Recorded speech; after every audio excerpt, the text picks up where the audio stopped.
Bom dia! Segundou! Segunda-feira é sempre uma nova chance e quero aproveitar hoje então para te dar a chance de se desculpar. É isso mesmo. O título do nosso podcast de hoje é Me Perdoar é Liderar a Mim Mesmo. Baseado na obra no livro que eu adoro, que se chama Quero Me Pedir Desculpas, de André Albuquerque, onde ele explora o auto-perdão e fala que isso sim se torna a liderança autêntica e transformadora. Bom, vou começar aqui no nosso ponto de partida, a nossa frase para esquentar agora o episódio. Eu quero me pedir desculpas por todas as vezes que me culpei quando não era a minha culpa. Esse episódio hoje está falando muito comigo. Aconteceu um episódio recente, semana passada, comigo, onde no primeiro momento eu fiquei me culpando muito e depois eu fui refletir e falei: não, peraí, mas aí eu tô fazendo o meu papel de líder aqui, né? Ser líder não é só ser boazinha o tempo todo. Enfim, tive que tomar algumas decisões não muito democráticas e felizes, mas faz parte de um cargo de liderança. Agora eu tô bem com a minha decisão, acho que faz parte do jogo, acho que vai ser melhor para todo mundo. Enfim, quem nunca se sentiu assim, né, num cargo de liderança. O Yandê, ele fala o seguinte, que existem armadilhas invisíveis da culpa, ou seja, situações que te levam para esse lugar de carregar vários tijolos nas costas. Nossa, eu tô até confortável hoje nessa cadeira, porque se tem uma coisa que eu faço bem é carregar tijolos nas costas. Não é à toa que eu vivo com nós assim no ombro, sabe?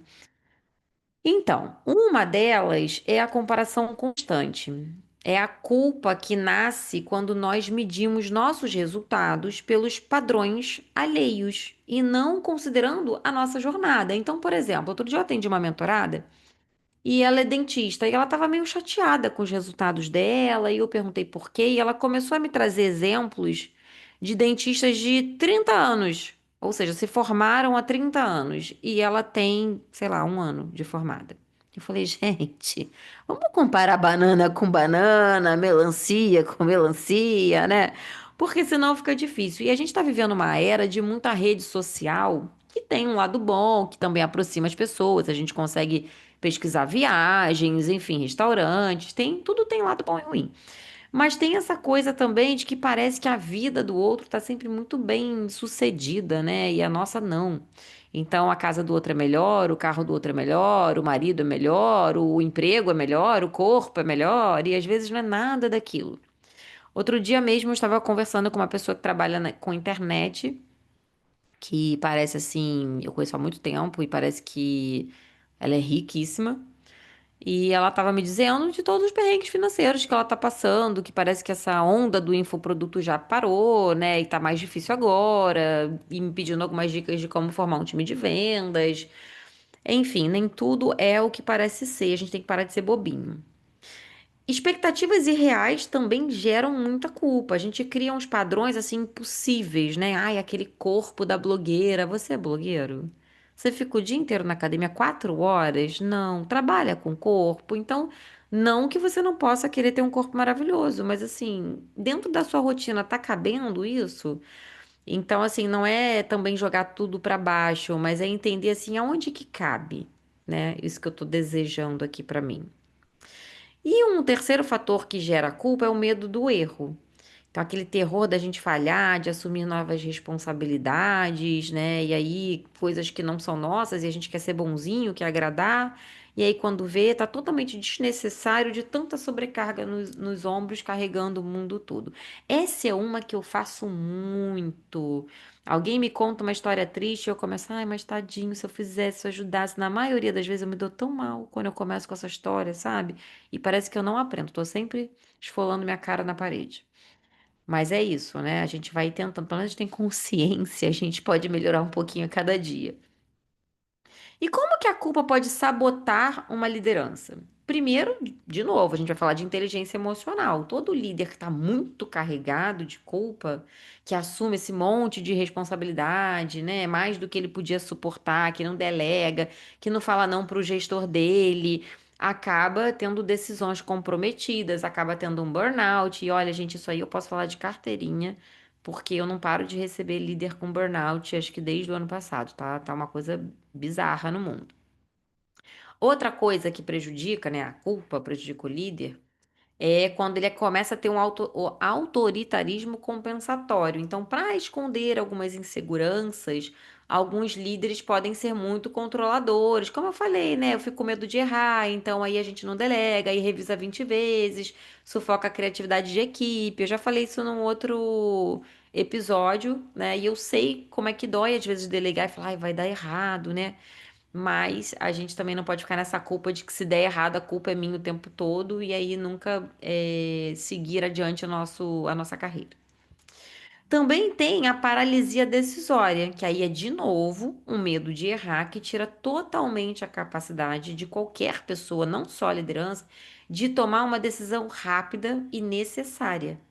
Então, por exemplo, eu comecei o episódio falando que eu tive um problema essa semana.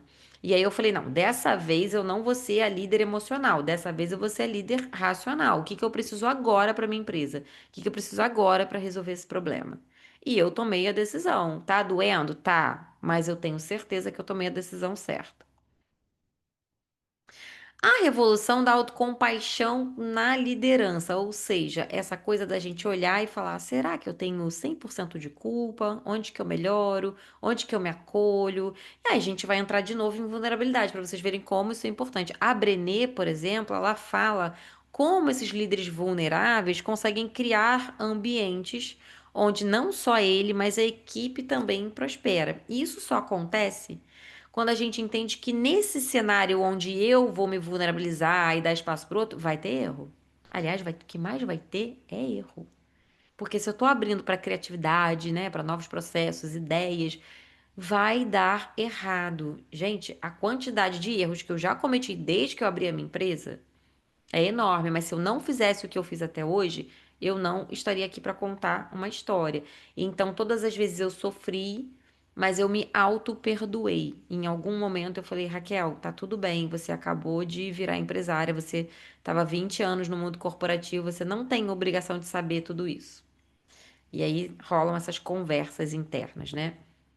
Um líder sem autocompaixão tende a projetar essa sua autocrítica excessiva, essa régua alta na sua equipe. E aí, obviamente, o ambiente vai ficar muito mais tóxico, com medo de perfeccionismo do líder, né? E fica todo mundo meio paralisado ali. Então, esse é um perigo muito latente também. Como é que esse auto-perdão pode te transformar, então, segundo o autor do livro, né? A gente precisa identificar padrões de autoculpa e distinguir entre responsabilidade real e culpa assumida inadequadamente. Então, por exemplo, o seu colaborador pediu demissão. Aí você tá aí, nossa, a culpa é minha, eu não fui um bom líder, eu não treinei, eu não promovi, eu não dei oportunidade. Tudo bem, pode ser que você realmente tenha todos esses papéis aí que você pudesse ter sido melhor. Sempre há espaço para ser melhor. Mas você não acha que quando alguém pede demissão é porque também faz parte da vida? Que tem um momento de carreira que as pessoas crescem, precisam conhecer ambientes diferentes, gestores diferentes, outros segmentos de negócio, e que isso pode até ser bom para todo mundo? Então, nesse momento, você podia se perdoar. A aceitação compassiva, né? Também abraçar a nossa umidade. Opa, lá vou eu enrolar as palavras. Eu quero falar rápido e fico assim, né? Abraçar a nossa humanidade imperfeita como força, não fraqueza, permitindo crescimento autêntico. O que que é isso? É falar, nossa, então, isso aqui eu errei. Como é que faço para resolver agora? Né? Então, assim, acabei de falar a palavra errada. Como resolvo? Eu falo que errei e falo de novo. Não vou gravar tudo de novo, não. Acontece quando a gente tá falando o que vem à mente aqui, né? Então é isso, o que que eu errei, o que que eu posso fazer para não errar o mesmo erro, porque outro erro, bonitinho, você vai cometer, né? Porque a gente é ser humaninho. Ação renovada, liderar a partir de um lugar de inteireza. O que que é inteireza? É você saber que existe uma possibilidade de ser inteiro, mas isso não é uma certeza. Então, é um lugar de inteireza, ou seja, Você até tá ali inteiro, mas nunca vai ter certeza de nada. Você só tem uma clareza. E aí você acaba inspirando os outros através do seu exemplo, desse aprendizado com os erros, da sua resiliência contínua, mostrando que clareza você tem. Mas certeza você não tem, mesmo que esteja ali inteiro de corpo e alma. Vamos para o nosso exercício? Transformador esse, hein? A carta do perdão. Então, etapa um: escreva uma situação específica que você se culpou por, enfim, você se culpou, na verdade, sem ter uma responsabilidade, né, real. Seja honesto. Pense que sentimentos, né, que estavam envolvidos ali, que fizeram você sofrer naquele momento. Depois reescreva essa carta já de forma consciente, nessa mesma situação, assumindo apenas a sua parte da responsabilidade verdadeira. Então, identifique o que era seu e o que pertencia ao outro ou a determinadas circunstâncias. E por último, faça uma declaração de perdão. Termine assim, ó: eu me perdoo por isso. Eu aprendo com isso. E eu me liberto para ser um ser humano melhor, ou para ser um líder melhor, ou para liderar melhor a mim mesmo e a minha vida. Como é que você cria, então, essa cultura da segurança psicológica que a gente vem falando há alguns episódios, né? A partir de um exercício que é coletivo, porque não é só sua função, é função também de que todo mundo que está na equipe, seja o estagiário, o consultor, o gerente, todo mundo. Então, primeiro, compartilhe ali com a sua equipe algum erro que você teve essa semana, qual foi o aprendizado e o que que vocês podem fazer como equipe para melhorar, né? Depois, crie um espaço seguro para cada um também falar o seu erro. Eu falei disso num outro podcast, um exercício que eu tinha feito com a minha equipe.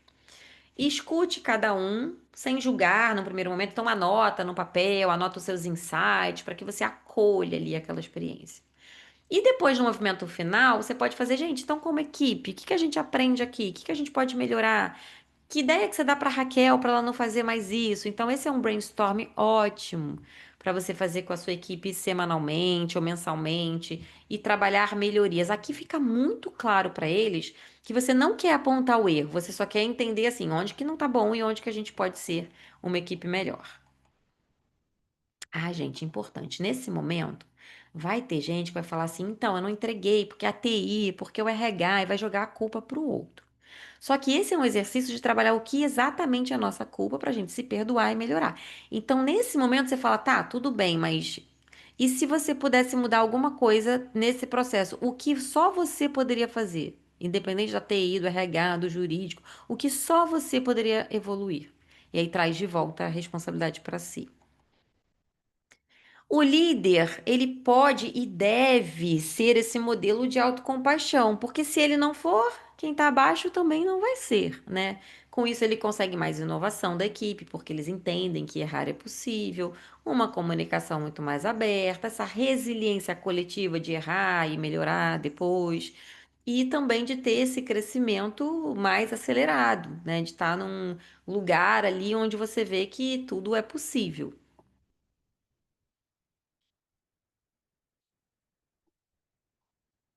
Antes de eu fazer aqui para você o convite final, eu fiquei pensando aqui, eu dei a pausa, que eu fiquei pensando assim, para mim, quem que é esse líder, né, que tem uma autocompaixão, ou seja, se perdoa quando erra e que pode inspirar outros, né? E eu cheguei à conclusão que pode ser o meu marido.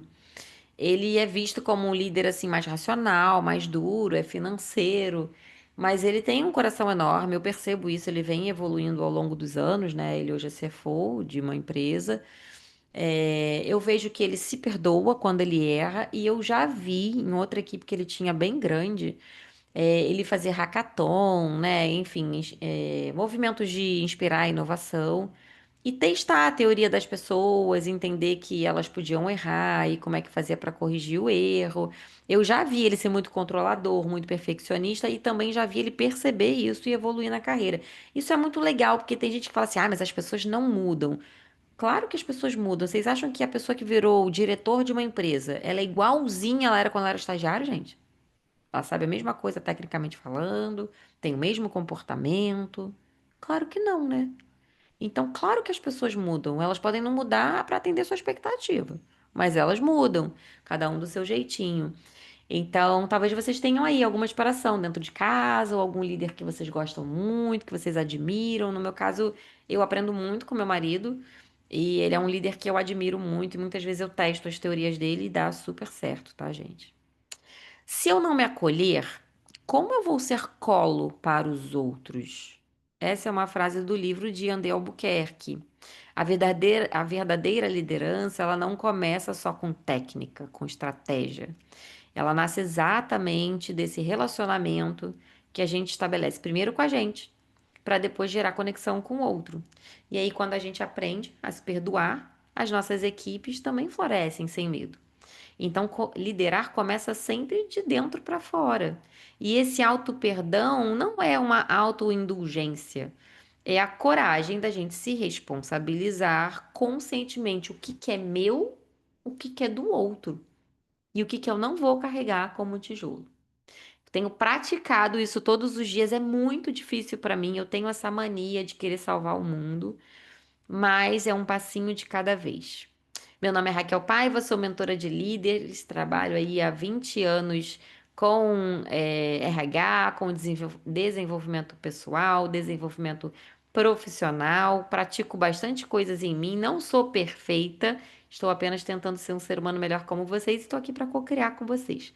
Se você gostou desse episódio, já deixa aqui a sua curtida, o seu comentário, compartilha com os amigos e vamos em frente. Segunda-feira já começa se perdoando para a semana ser linda. Obrigada, beijos e até amanhã.